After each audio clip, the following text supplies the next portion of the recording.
everyone. How are you today? I thank you very much for joining us. I am Stephanie Van Bark, a small business owner. As you can see, I got the hair thing going on a little bit differently since the last time you saw me. It was down last time. Now it's kind of all over the screen. But keep checking in. I'll keep making it, changing it up, making it different. So today we are talking to someone in the luxury property space. Actually, as I started doing a little investigation to realize what that is, it's very interesting. And I think it's something that's become very common across the country. But definitely it's my first time talking to someone that's in the middle of it all. So I will bring in Madeline Raiford-Holland. Did I say your name right? You did. You nailed it. Great job. Thank you so much for having me. Thank you so much for joining us today. I loved your intro. It got me all jazzed, like ready Right? to chat with you. I'm I like, took oh, the let's get dance after it. and get ready. Start off the Oh, day all the way it was vibrant. I think that's my word, my one word to describe it, vibrant, which up. I Good, love. good. It's That's all what about we living hope. a vibrant That's what we hope life. it happens. That's what we hope it happens. So let's start out with who you are and what you do. Yeah. So, as you said, my name's Madeline, and I currently am a short term rental investor as well as coach. So, but I haven't always been a seven-figure short term rental investor. I Mhm. started off as a COO of a government contracting company. And that is about as exciting as it sounds. Not very. It's one of those things where I enjoyed coming in and optimizing systems, processes, operational things. And the company was very successful while I was there.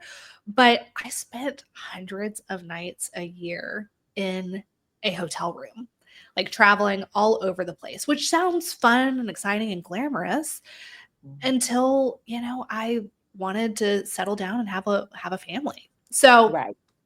um, while I was spending those hundreds of nights a year in hotels, I created a little lifestyle website, a blog, Mhm. where I would share the different cities I was traveling to, different restaurants that I would find, different things that I would find. It was just a creative outlet for me. Mhm. And I ended up growing that business to a six-figure business and doing partnerships with brands like Delta Airlines and Oh, Target cool. and all of these different companies. Purple Mattress was one.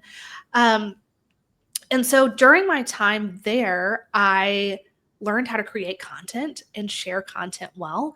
And I learned a lot about hospitality because I was Right. doing so much traveling. So I will never forget my husband John and I were sitting at our kitchen table with our 10-month-old newborn son and said, you know what, something's got to give here. Mhm. We're both traveling hundreds of nights a year, opposite directions typically, and we are missing out on the moments with our son. We've got to Mhm. do something to get out of the rat race, get off the hamster Right. wheel that we find ourselves on. And part of my background, I had also like managed a long-term rental portfolio. So anything Mhm. that you guys would traditionally think about as a real estate investment, Mhm. family goes in there for a year at a time. There's not a lot of cash flow in that. Mhm. And all that I learned was that tenants and toilets were just not really for me. I didn't want to be Right. on call. Right. That amount Right. of, return on investment, it just wasn't there. So Right. I said, I've seen some people do an Airbnb. What if I took the all of my knowledge and experience and these brand partnerships that I've built these relationships with over the years with the lifestyle website? Mhm. What if I created a space that showcased all that I've shared over the last years and created a Mhm. physical place where my community could come and experience? The name of it was moderately high maintenance. They could experience the moderately high maintenance lifestyle. And so we took a leap of faith and we purchased a property. We set it Mhm. up well from all of the things that I had learned from years in hotels and all the things. Um, put those different products in there, and it was so wildly successful that we opened 5 more properties in the next Oh, 6 months. cool. I found that interesting though, because I'm sitting here thinking you went from, I thought as I was reading, you started with the properties and went to content creation, but you were able to sort of go the other route and be just as successful. That's Uh-huh. interesting. That's very And interesting. and then what we did was we made every single Airbnb property shoppable. So my guest, if they like the sheets, they have a QR code that they can scan. And I make Nice. 6 figures a year with people shopping out of my properties That is because we nice. That's a really good idea. So look, I'm writing this. write it all down. It's all about taking past experiences and putting it into your current situation. No Right. training is ever wasted. And I'm all about creating multiple streams of revenue out of a business in unexpected ways. And that's what I find interesting. I will say, as I'm talking to you now, I too am a small business owner, and a friend of mine and I just went to a conference, a content creator conference, about what are the revenue streams. Where are you missing those moments and Yeah. ticket prices that you could be? And there were a wealth of information, but really, the sky's the limit. How? I mean, when you started saying, okay, as a content creator, I'm going to Hmm. transition into this property space, did you write a business plan that looked at all the potential opportunities, or was it just a good idea that popped up and it worked? It was a good idea that popped up and it worked. I'm all about, having some sort of a plan, but I think one of the common struggles that people get into is they get into this analysis paralysis phase and they Hmm. think that they have to be an expert before they get started. And Okay. so I said, imperfect progress is better than perfection in this. We're Hmm. going to invest. We're going to figure it out. I had a trust in myself, of my intuition. Like, I know that this will work. Airbnb is a proven business model, Hmm. or short-term rentals. I prefer to use the term short-term rentals because I host on Vrbo. I have my own direct booking website where people can book. I'm not just on Airbnb. Airbnb is just Okay. the common term that Okay. most people use.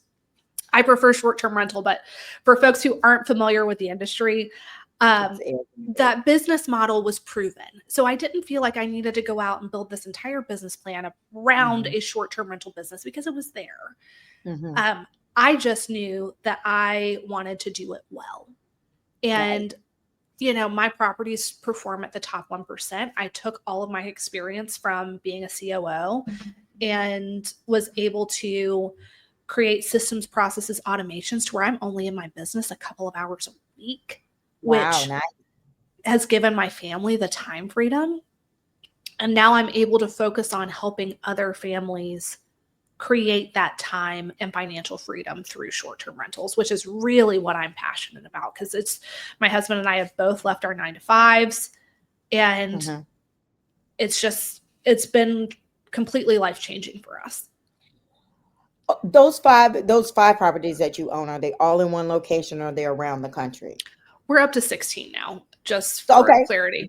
I'm a Just little for clear, slow. I said 5 in the first Just a 6 months, little but we slow. have grown a little bit more since then. It's a poor dog that won't wag its own tail, right? Um, Hey, throw it out there. If you are why successful, not? then I say throw it out there. Throw it out there. I'm So not are they bashful. in around the country? Yeah, so we have properties in Tennessee, Georgia, and Florida, but my Okay. clients have properties from coast to coast. And so we help Okay. people actually all over the world. We've got people internationally as well who we help start these short-term rental businesses. But my personal portfolio of properties, Georgia, Tennessee, and Florida. And I think that's one of the common misconceptions is people think they have to have it where they live, and you Right. definitely do not. And how are you, first of all, securing those properties? Is it, you find things, or people advise you on properties you should secure? And are you, with the people that you're helping, is there a level of revenue stream that comes through that you are receiving for the help? Yeah, absolutely. So, um, as far as acquiring the properties, we've created a formula that it's very tailored to what the budget is for the deal. At the end of the day, we want somebody to have a top tier property in whatever market they choose. And that's the same thing for me. So if I'm saying, hey, I'm going to allocate 50K towards this deal, whether that's my cash investment in it, of course, we're going to help find the money to finance the rest of it. But 50K, I'm not going to downtown Miami where you are. That's not going to get you anywhere. You're going to get a hole in the wall. No. And that's not I what don't we even know if want. you can get a hole in the wall here. You might get a I haven't mousetrap heard or something. I 50,000 don't in a know. long time. Exactly. So we're not going to downtown Miami with 50K, but there Uh-huh. are some amazing places. You said you're from Thomasville, some Mhm. smaller markets in, the Southeast, the Midwest, where 50K is going to get you a really nice place if you're financing the rest of it. And we want you to have a top tier property wherever you are so that you can compete on value, not compete on price, because we never want to get in a situation where we're charging down or having to compete with somebody and just lower our prices. The race to the bottom is not it. We want to have a top property wherever we choose. And so we help people choose markets based on their budget and then understand how to physically furnish it to be competitive in that market, and then do the digital setup so they can run it in just a few hours a week. So you asked if there is money coming in for my services to help other people. Absolutely. I'm a big believer in, you got to have some skin in the game to make it worth something. And we absolutely, I have a team of coaches, and we are 1,000% committed to people's success, but I can't want it more than you. And so I found that when people invest in themselves and invest in their education, they get better results. That's true. That's very true. So you are a true serial entrepreneur. Yes, ma'am. And I will say, I love the fact that you've really built your whole brand and make most of your revenue off of a similar goal. You have serial entrepreneurs that may be doing a store and then a hair salon, and that doesn't make sense. How are you able to really strategize with you and your husband, saying, we can make this happen in a variety of different ways, making revenue streams. I know a lot of it when you kind of tripped into it, but how are you able to really sort of formulate a way to be successful in that way? Yeah. So one of our guiding principles with anything that we do in business is simple scales and complicated fails. And we ask ourselves, is this adding simplicity to our life? Is this getting too complicated? And that's where the natural evolution of the businesses have been. So the content creation piece, and then, creating that physical space from all of those brand partnerships, melding together the hospitality piece, the things that come easy and flow. That's where we head. Yeah, that's where we gravitate towards. And if something's just getting too complicated, we're asking ourselves, hey, is this fitting into what we want for ourselves? And, our guiding principle is we want time freedom to spend time with our family. The family. I was just about to ask that. It seems like that's the core more than the money. It's just what can I do to always be able to get that? Yeah. And I mean, at the end of the day, we choose how we spend our time. The majority of time, my husband's a stay-at-home dad. But I'm not going to lie, we have help. We have a nanny who watches our boys, and he plays golf every day, but that brings him joy. He can. Yeah, exactly. He can. So that's amazing. It doesn't bring him a ton of joy to help coach. He's not active in my coaching business. He loves golf, more power to him.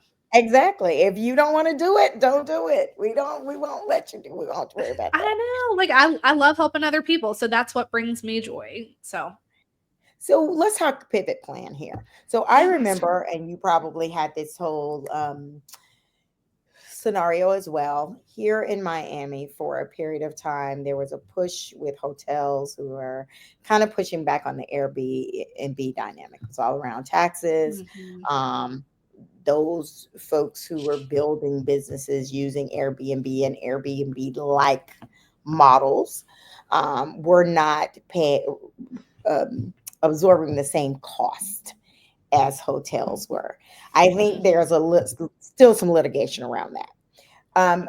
How did that start to affect your business as you were building your model? Yeah. So the key thing when anybody is investigating a market is we want people to understand what the zoning and the permitting process is. And Mm-hmm. so most places have kind of crossed this bridge, dealt with that, and they've laid out how you play nicely in the sandbox with the planning and zoning. Mm-hmm. Mm-hmm. All you have to do is ask, go to the planning and zoning website of that county or town, ask them what the permitting process is. Is it allowed? Is it not allowed? And once you understand the rules of engagement or how to play nice in the sandbox, all you have to do is follow that and then get your permit and proceed. So, but now are these models paying the same? So, for example, in Miami, um, hotels are taxed 12.5%. I know that because I have a friend that owns a bed and breakfast. Is that the same application as what's happening with folks who are in this Airbnb model, or have we it's been very able to smooth that out? it's very state and town and Okay, like location specific. So I so can you'll only need speak to for look my at that. market. Yeah, Hmm. absolutely. And that's part of knowing how to run a business properly is Hmm. there are services. I use a service called Avalera called My Lodge Tax, and they handle remitting, knowing what the taxes are. Like we're fully tax compliant as far as Okay. state Okay. taxes, local taxes, hotel motel tax. I mean, I pay local hotel motel tax for every night that Wow. somebody Okay. stays. So Okay. it's just a matter of understanding the nuances of how to run your business, just like anything Okay. else. The struggle, I think, is, back when in the beginning of Airbnb, people could just throw their couch, literally their couch, on there and rent their couch out for Right. people to stay. It's And, true. I mean, it was kind of the heyday, the That's still beginning where it's like, what with what? you. What is this? But just like anything, the industry is professionalizing. And Okay. the people who are not successful in this industry are what I like to call hobby host. The people who are still just throwing up a random bedroom in their house and Hmm. not treating it like a business. Right. And my goal is to eliminate the hobby host. Even if you just have one property, you can still treat it and run it like a business. Hmm. Know what your compliance is. Make sure that you know how to remit your taxes appropriately. Because I mean, the hobby host is really what gives Airbnb a bad name. Right. And Right. that's what I'm not a hobby host, and nobody who comes through my coaching program is a hobby host. Let me tell you Sorry. that. This is for real. This is This is this for is real. We're legit. running This is businesses, legit. people. We are legitimate. So don't come here thinking otherwise. Yeah, So, exactly. but then there was sort of a shift. This Yep. was kind of interesting to me. I like I figuring love it. out how businesses ebb and flow. Yeah. After COVID, I was reading post COVID that there was maybe sort of a shift from Airbnb sort of back into the hotel world. Did you experience that? And again, what were some of the strategies you put in place to offset, any losses you thought may come as a result of that? Yeah, so there was definitely a boom during the COVID time. People were traveling because they could all work remotely. People were Mhm, doing these larger homestays. Interest rates were very low mhm, for housing. And, it was this big boom of mhm, people mhm, thinking they wanted to get into vacation rentals. I go mhm. back to my previous statement. Most of them were hobby hosts, and they had no intention to ever be short-term For rental real, yeah. host. Yeah. Mhm. And so what we saw is people were getting into these big bidding wars. They bought houses that were, too high priced. They didn't understand how to underwrite their Mm, deals. mhm. The deal would never be profitable anyways. They just Right, thought, oh, get in while the getting's good. Yeah. right. And they were total hobby hosts. And there was this big flood of people into the market. And then people started going back to work, which is fine. Mhm, you know the it's not that the travel industry decreased, but mhm. It shifted where it was it going. shifted. Mhm. And the people who actually treat it like businesses who are not hobby Survive. hosts survived. I saw my best years, my best growth after COVID. It's just the folks who just got into the market and they should have never been in the market. But do you get nervous around that time? I mean, you're seeing such this influx of folks in this space that you've really built a business around. How do you stay the course and stay steady when all this around you is Yeah, and I think what it goes back to is, and this applies to anybody's business, I view Airbnb and Vrbo, it's their job to bring me a guest for the first time. It's okay? my job to keep them coming back for the next 10 stays and booking directly. It's the Okay, difference between a rented audience like you have on social media. You don't own that because Zuckerberg could shut you down in a heartbeat. and a And heartbeat. an owned audience like your email list. Mm-hmm. So Mm-hmm. I treat it like a business, and I have my guest. We get every single guest's email address. We are marketing to them. Are you coming back to our area? So if they're coming Mm, back and booking with me directly, they're not even looking at the other competition in there because I own my book of business. And right. that's the Right. difference between hobby host and professional host who actually Right. treats it like a business, because I've got tens of thousands of people on my email list and I'm booking directly 60% of the time. I'm not even relying on the OTAs, which Oh, is an the network. online travel agency. I'm not Right. relying on them to bring me my business. And I have such a high quality product that I can charge a premium price because it's high value, Mm-hmm. that I'm not even worried about what's going on with the market trends. Right. Very cool. That's a very cool idea. Now let's talk automation. Let's do So it. I so I told you right before I went to a content creator Mm. um, Hmm. conference. It was really, really good. Actually, there was a lot of different tracks and a lot of conversation around automation. I myself, like you, am trying to get to a point where I'm automating more Yeah. in a way that's going to free up my time to focus on the growth of my business versus just being bogged down with operations. Do you have a technical background, or was that something that you just started digging into, or is there somewhere you went to say, help me figure this out and make my life easier? Yeah, so I have a biology degree, and I don't do anything with that biology degree. I went to Virginia Tech. It's like the most random thing.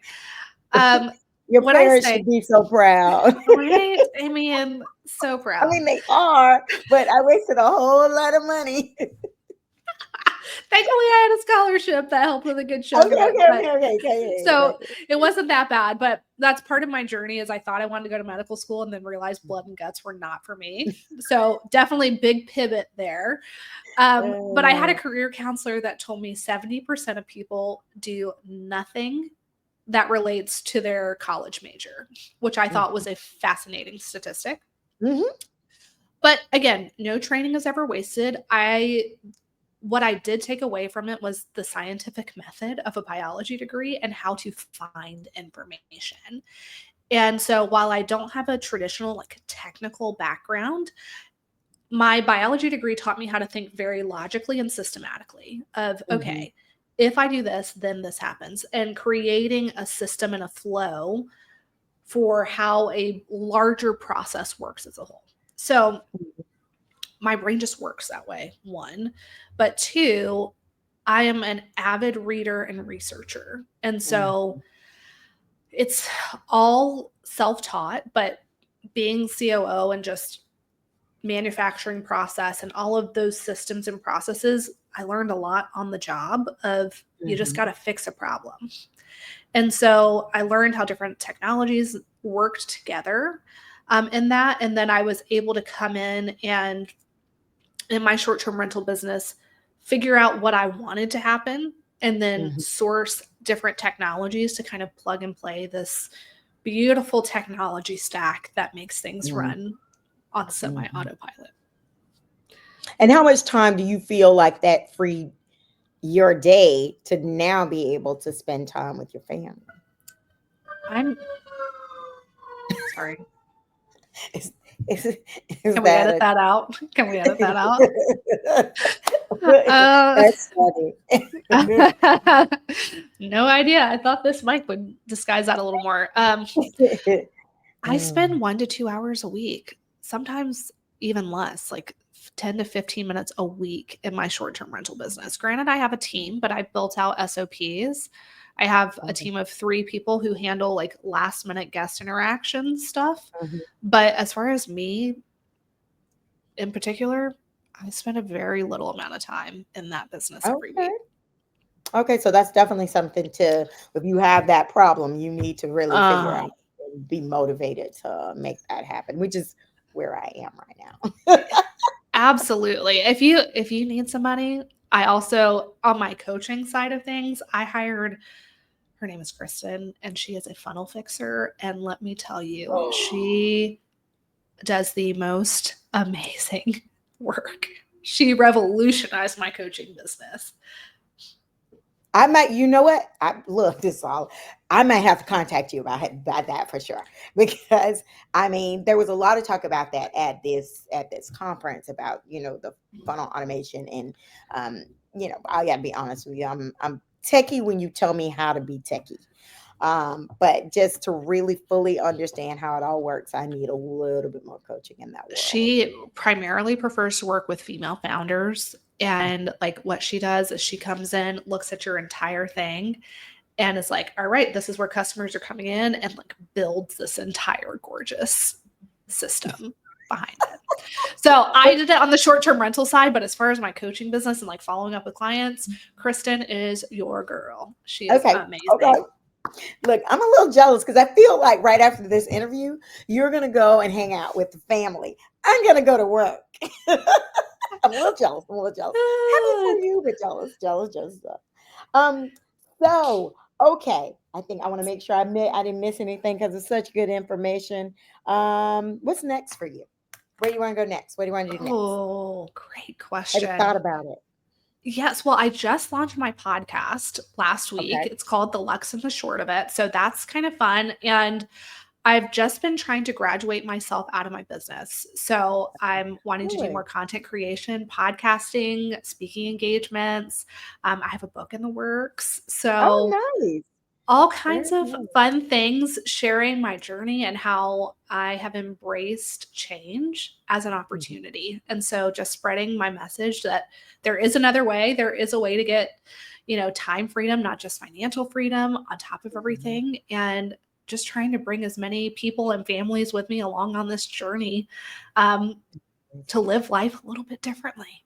Very nice, very nice. And and are you and your husband partners in this effort? Yes, I am definitely the entrepreneurial driving force. He is very supportive, but back in Georgia, we live on a little hobby farm. So we have horses and goats and chickens. And, Oh, that's so he, cute. Yeah, yeah, yeah. we're partners in life, but he mainly manages our home and just Okay, making sure that everything runs smoothly and the golf okay. course. So, um, Hey, that's and, not a bad thing. he, the best way that I can describe it is he's very involved in being my sounding board. He is Okay, my rock. He knows what's going okay, on. He doesn't want to be in the weeds of everything, okay, but he is my like, hey, this is what's going on. What are your thoughts? And he just okay. has such wisdom and discernment and can just get through the crap of stuff. Right, That right, that is more his involvement with things, right. which is so needed. You know, Very much an so. Very, invested party, but they're not in the weeds. Like he can just sit there and just say it like it is. my husband and I are in the same industry, different parts of it, but he has a company and I have a company, so we I lean love on each that. other for advice. But we have decided, yeah, maybe we should work together. We Yeah, might not be able to I stay alone as mean, a couple. we want to make it. We want to make We it as a married like couple. it. We want this to work. What do you think? Yeah, and I'm going to get a little nosy. What do your kids feel about this? Or how old are your kids at this point? My kids are 4 and 2, so they're not. Okay, so they don't really. They know mommy's around, but Somebody told me one time, how do kids spell love? And it's Time.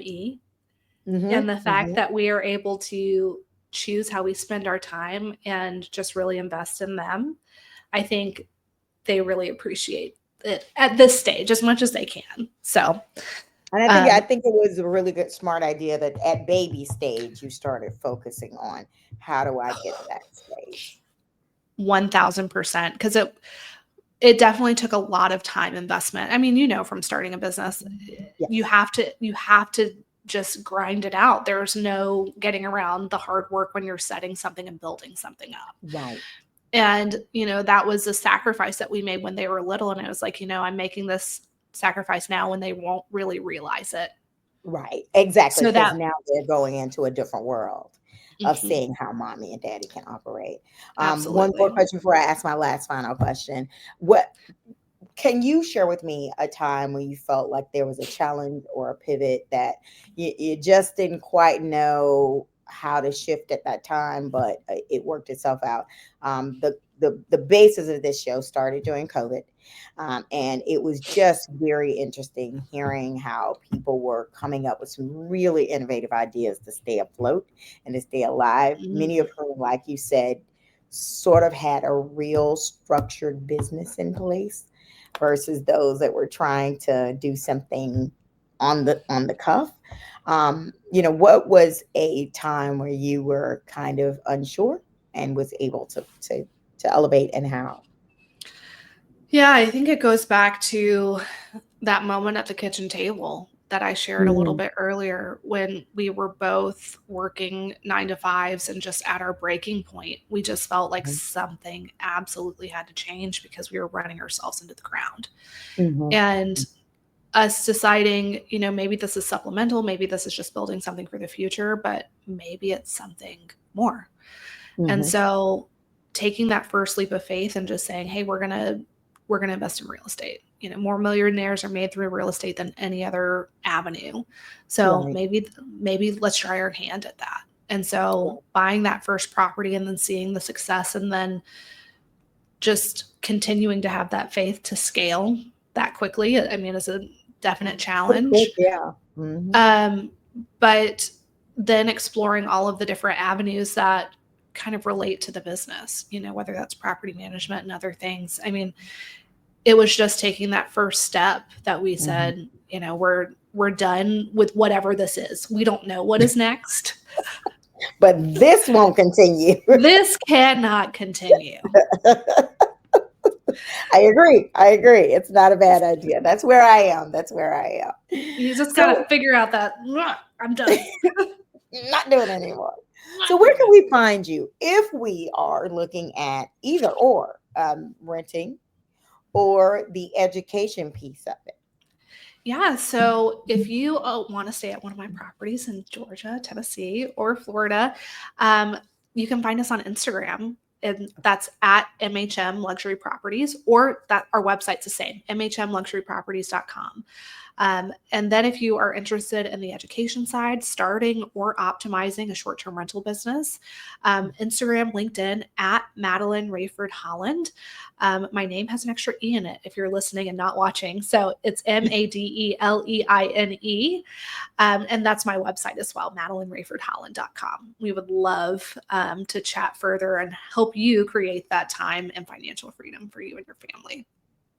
Thank you so much for sharing your information and joining us today. I think that was a wealth of information. I know I learned a lot, especially around the Airbnb space. I think that's, I mean, I knew people were doing it, but as well as you are, I don't know anyone who is doing it as well as you are. So I gotta Thank you, say, Stephanie. I it was appreciate that.